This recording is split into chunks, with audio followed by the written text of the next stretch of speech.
Obviously, it's been 12 months since we last saw you, even at Media Day. So I guess how's the last 12 months been for you? How's camp been? And physically, how are you feeling after ankle surgery? Yeah, the first couple of months were tough, obviously, knowing that I had to get surgery. I ended up getting surgery in March. And then I couldn't walk properly for a couple of weeks. And then after, I had a long recovery, you know what I mean? I had a boot on my leg until mid-May. So that was about 12 weeks. And my foot got infected and everything. So I ended up in hospital for 2 nights. It was a rough one, to be honest, lad. But at the end of May, I got married. So everything perked up from there. You know what I mean? The second half of the year's been much better. I haven't been as depressed or nothing. But especially when you get a fight announced as well, you've got a goal, you've got something to look forward to. And then obviously I found out that my missus is pregnant with twins. So I've got something extra to fight for now. Kind of going off of the first part when you're saying the infection and everything, was there any part of you that thought maybe you wouldn't be able to fight this year just based on everything that was physically happening? Yeah. When I first got the surgery, lad, I was in pain sitting in the house for about a week or two. You know what I mean? I couldn't go upstairs. I was sleeping on the couch downstairs because I couldn't physically get up the stairs. It was tough. You know what I mean? Then obviously about 6 weeks in, when I got the proper cast and stuff off my foot and had a boot on, I had to go to hospital because my foot got infected. And as I say, where I've got artificial ligaments now, they said if the infections reach the ligaments, we're going to have to do the whole surgery over again. Luckily enough, the infection hadn't reached the artificial ligament, so I didn't have to do that over again, and here we are. And you mentioned obviously not being able to train, and you felt depressed and everything. I'm sure you saw Alex Volkanovski's comments after his last loss, where he just said not having a fight lined up, just not having something to work on, just kind of weighed mentally on his head. Could you kind of relate to what he was saying? Oh yeah, 100%. Alex is spot on. When you haven't got a date or a fight to focus on, as a fighter, you don't know what to do with yourself. You know what I mean? When I was sitting on the couch for 2 months, I was just like, wow, what am I doing here? You know what I mean? You're just sitting there with your own thoughts, and it's not nice, to be honest. It's really not nice. So the fact that I had my wedding to look forward to, and then after that I could get back in the gym. You know what I mean? I started training again in June, and I've just been focused on training since. So June, July, August, September, I was just training to get myself better. You know what I mean? Get back in fight shape, get myself better, and I kept my weight down a bit. And when they came to you with Tony, was that kind of best case scenario for you? Obviously one of the more popular names in UFC history, and trying to erase the image of last fight against a big, exciting name like Tony Ferguson? Yeah, of course. As I always say, I'll never say no to a fight. So when his name was on the contract, I signed it. The funny thing was, there was a fake card going around, wasn't there, for UFC 296 with McGregor on and O'Malley, and it was me versus Tony. So I was getting asked by everyone, "You're fighting Tony Ferguson, you're fighting Tony Ferguson." I was like, "Nah, lad, nah." And then literally 4 weeks later or something, I got a contract through with Tony's name on. But yeah, as I say, it's an honour to be able to fight Tony Ferguson, one of the best lightweights of all time. When I was a kid watching the UFC at 15, 16, when I just started training, he was in the UFC then. I was watching him fight then, so it's that cliche saying, when your heroes become your rivals. But it's one of them, lad. Even I want to see Tony go out on a win, but I can't let him do it at my expense, lad. It's not happening. Then in his fight, especially against his Justin Gaethje fight, he was pretending to throw sand. He was doing all of this other odd things in there. So did you see that, and how do you prepare for something so unexpected like that? Someone mentioned this before, actually. I'll have to pretend to be a wizard and get a wand out, you know what I mean, if he starts doing all that. And I watched the interview, and you said you're not expecting the slow Tony Ferguson that showed up against Bobby Green. So while you're watching this as a fan, are you just noticing every fight to fight, Tony's speed and everything is drastically kind of dwindling at this point? Yeah, of course, but that's what happens when you get to that age, you know what I mean? He's 40 in a few months, and I think over the years he's relied on his athleticism and his speed to get him out of certain situations, and obviously when you get to 39 you lose all that. But I've trained for the Tony what turned up against Donald Cerrone and Anthony Pettis and Edson Barboza and Kevin Lee, you know what I mean? I haven't prepared for the Tony what turned up against Bobby Green and Nate Diaz. Last one for me, obviously, since your last fight, the British and English MMA scene has kind of exploded with Leon and Tom and everything. So what have you made of this rise of the UK MMA scene while you've had to watch from the sidelines? It's been great, you know what I mean? Watching Tom win the other week, getting up at like 4:30 a.m. in the morning to watch Tom and screaming the house down was great. And obviously the same with Leon. Everyone wrote him off in the third fight with Usman. Everyone said it was just a fluke, and then he dominated him over the 5 rounds. So the rise of UK MMA, it's coming, and we've always said it's going to happen now, so it's nice to see. Paddy, do you think when you're in there and you look across and you see Tony, part of it will be a little bit surreal, that you're literally like looking at Tony Ferguson being like, oh yeah, we're about to fight? Yeah, it will. Like, it'll be a little bit surreal, but at the same time, as I always say, it doesn't matter. The only people what matter in that moment is me, him, and the referee. No one else on this earth matters, and I'll show that on the night. Because you're a fan of him, right, does that make preparing for this fight a little bit different? You know, like Jose said, he throws a sand. You've seen that before, right? So if he does it to you, you're just going to sort of recognize it. And even his pre-fight talk, he said in an interview with ESPN, you're more worried about him blocking you on Instagram, and when he cuts you, you'll be running home to mama and stuff like that. But you've heard that stuff before from Tony, so does it bother you at all? Does it get a rise, or you just think, oh, it's the Tony show? Yeah, that's just Tony, you know what I mean? I'm waiting for him to say I've got Dana White privilege, to be honest. That's the one thing I haven't heard him say yet. I can't believe he said I was sensitive, though. You blocked me, mate. How did you find out he blocked you, actually? One of my mates said to me, Tony's on his way to Vegas. So I was like, is he? And went to look at his story, and he'd blocked me, you know what I mean? Bit of a weird one, like, shows him in his head. What did you make of his training with David Goggins? Can do what he wants, you know what I mean? As I've said in several interviews, Tony's never needed any help with his cardio or his mental fortitude. They're his 2 biggest aspects that he's still got to this day, you know what I mean? He can still go 3-5s, and he's always been mentally tough, you know what I mean? Look at the armbar Charles had him in and the leg lock Dariush had him in. So if that's what he feels he needs to do to beat me, go and do it, mate. It's not going to help you on Saturday night. I feel like you're aware of this as well, that the fan reaction to you before your last fight and after that last fight did a massive 180, and I think you got as much criticism as I've seen anyone else get in this sport from that. How much of this win are you excited to do, to be able to say, I'm here, I'm winning, and no matter what you say, you guys can't stop me from doing that? Yeah, it's going to be nice to shut a lot of haters up, you know what I mean? It's going to be lovely.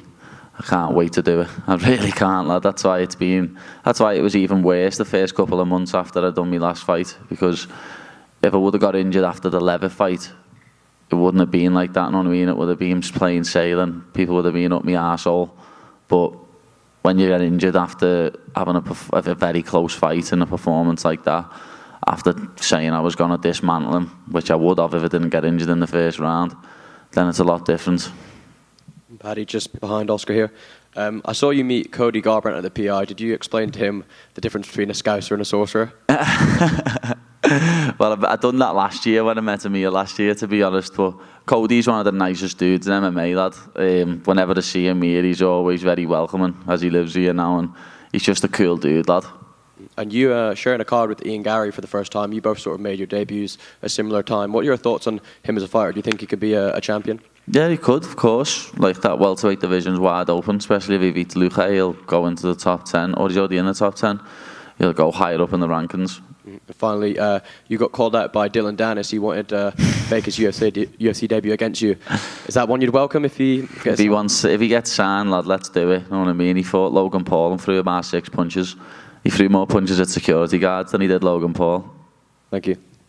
Paddy, over here to your right. Speaking of like stakes with this fight, I guess what do you feel like is at stake here? Do you think we can start talking rankings after this? Like if you get through Tony, or?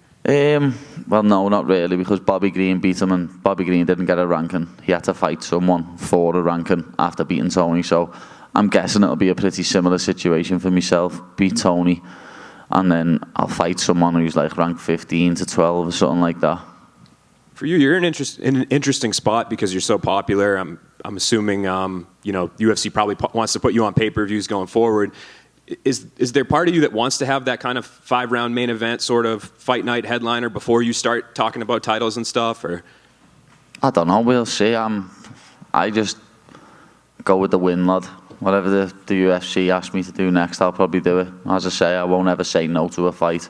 So if the UFC offer me a 5-round main event, I'll probably take it. If they want me to fight on another pay-per-view card, I'll probably take it. Thanks.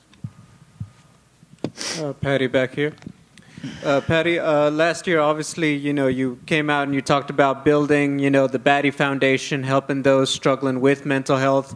With the time off, were you able to make more progress in just continuing to build that? Yeah, we have, to be honest. We've made a big leap forward. With the help of my manager, Graham Boylan, this year we've raised nearly £80,000. And we're going to be putting that to good use in my city, first and foremost.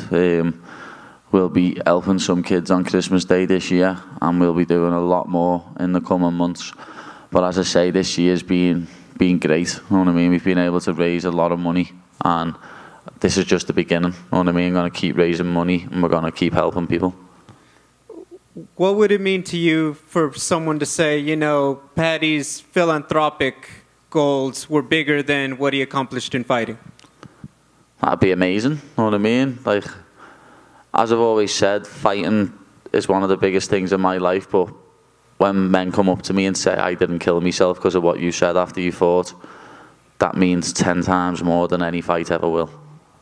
And then final question, you obviously get a huge reception when you walk out in the UK. You had a great walkout in the United States. How would you compare the two and feeling that energy? You can't really compare them, know what I mean? They're both absolutely unbelievable. You can't describe what it feels like to walk out. It's a feeling like no other. It really is, especially when I start bouncing out and my song comes on and the crowd going wild. It's a surreal feeling, to be honest. Thank you. Paddy over here. There seems to be like a bit of a dedication from you ahead of this fight. Like normally you like to kind of eat well and build up and weight in between fights, but it seems that you've been kind of in shape for quite a long time ahead of this fight. Is that true? Yeah, you could say that, because I haven't had any fights this year, lad. So last year when I fought in March, I blew up a little bit in April, and then I had to get my weight down for July. Same again after I fought in July. I blew up a bit in August, and then I had to get my weight down for December. But I haven't been to the States in a while either. That helps, not putting weight on. But yeah, I got married in May, and my weight was quite low for that. So, hopefully I can keep my weight down from now on, but I'm not just going to do it because dickheads tell me to. You know what I mean? If I want to keep my weight down, I'll do it because I want to do it. Do you notice, like, when you don't have to focus on that you can maybe focus a little bit more on skill acquisition? No, people always say this to me, but even when I get into fight camp, like my last fight camp, I think I was like I was about 190 pounds, 6 to 8 weeks out, which isn't, people do more than that in 6 to 8 weeks to make 155. It just gets blew out of proportion a bit because my face goes a bit chubby. You mentioned this is a lose-lose fight for you a couple of weeks back. Are you feeling a little bit different about it now, closer to it? Nah, still a lose-lose situation, lad, because when I win, everyone's just going to be like, oh, he beat a washed-up Tony Ferguson, he's already finished, blah, blah, this and that. Even though he's fought a murderer's row of lightweights up until he fought Bobby Green. And if it did somehow happen to lose, lad, people are like, oh, cut him. He's being beat by a washed Tony Ferguson who should be cut. So it is a lose-lose situation, but as I say, when a name gets put on a contract to me, I won't turn it down. It made me laugh, people on the Twitter experts and the internet experts saying that I turned down a rematch with Jared Gordon and I turned down a fight with Drew Dober. I've never been offered either of them again. Is there any names that are sticking out to you in the top 15? Obviously, you said you want to fight your way into the rankings. Is there anyone that sticks out to you? No, as I say, I don't need to call anyone out. They all mention me, but I reckon it'd be someone in like the 15 to 11 range. Who's that now? Like, I don't know, Bobby Green, Grant Dawson, Renato Moicano, people like that. I can't think of who else is ranked up there at the minute. Like, last one from me. Liverpool top of the Premier League. Are they going to do it this year? Oh, we're gonna. Lad, I said before the ball was kicked this year, lad, and I'm gonna have an early night Saturday. Beat Tony, go and get a big greasy burger from In-N-Out, and then get up early and watch the Reds slap the Manx on Sunday. Paddy over here. Speaking of Liverpool, I mean, Dana said that he'd like to go out to other cities in England besides London. What do you think needs to happen for you guys to go to Liverpool? Well, he'd have to use a stadium for one, because the arena there isn't big enough. And I know a couple of people at Liverpool Football Club now behind the scenes, and they've said they're happy to accommodate for it. You know what I mean? So summer 2024 or 2025, well, I can get Dana in touch with the CEO of the club, and he can get it sorted. One of the biggest crowds you've ever seen, be about 60-something thousand with the seats on the pitch. And obviously, you became a big star inside the promotion, but if you were to headline an event at Anfield, is that like the moment where you sit back and say, I've made it? Yeah, that'd probably mean more to me than winning a belt, to be honest. And last one, another person you ran into is Sean Strickland. How was that exchange like? Oh, he's hilarious, lad. Sean Strickland's one of the funniest dudes ever. He's a legend already, and he's, as I say, bumped into him, had a little chat with him, and that he's absolutely hilarious. Paddy, right next to him. You had said that you have twins due in May, and you've got more to fight for. When you say that, what do you really mean by that, and what is the significance of being a father of twins? Because obviously, if I don't win this fight, I only get half the money, lad. You know what I mean? If Tony's trying to beat me, he's taking food out my unborn baby's mouths. So that's not happening. And everyone says, like I've always said to people, getting your hand raised in the cage is the best thing in the world. Nothing compares to it. And like the only thing that maybe could compare to it is watching your children get born. And I'm going to have that times 2, lad, in a couple of months. So I can't wait to meet my little baby girls, and they'll be in the venue. They'll be in the venue watching in my wife's stomach. So it's going to be a good one. Awesome. Thank you. Good luck Saturday. Thank you.